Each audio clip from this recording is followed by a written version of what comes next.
नमस्कार दोस्तों। भगवान शिव की कृपा पाने का एक विशेष दिन प्रदोष व्रत।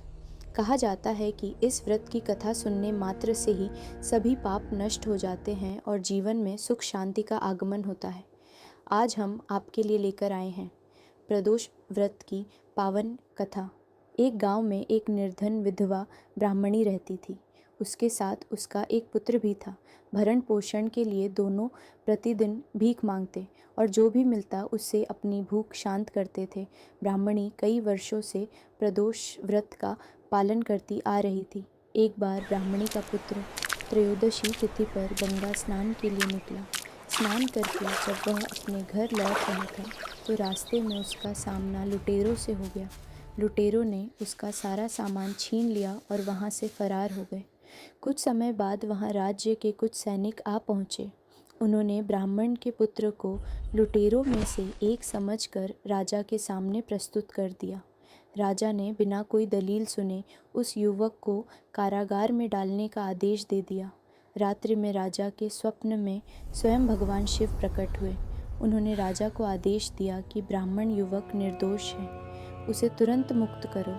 और फिर भगवान शिव अंतर्धान हो गए।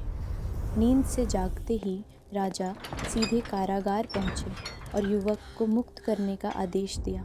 फिर राजा युवक को अपने साथ महल ले आए। राजा ने उस युवक का सम्मान किया और उसे दान मांगने के लिए कहा। युवक ने विनम्रता पूर्वक कहा, मुझे दान में केवल एक मुट्ठी धान चाहिए। राजा यह सुनकर बहुत हैरान हुए। उन्होंने पूछा, हे बालक, सिर्फ एक मुट्ठी धान से तुम्हारा क्या होगा? तुम कुछ और भी मांग सकते हो, यह अवसर बार बार नहीं मिलता। युवक ने बड़ी ही श्रद्धा से उत्तर दिया, हे राजन, यह धान मेरे लिए संसार का सबसे अनमोल धन है। मैं इसे अपनी माता को दूंगा, जिससे वह खीर बनाकर भगवान शिव को भोग लगाएंगी।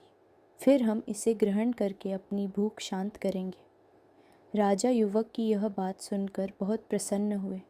उन्होंने तुरंत मंत्री को आदेश दिया कि ब्राह्मणी को दरबार में सम्मान के साथ लाया जाए।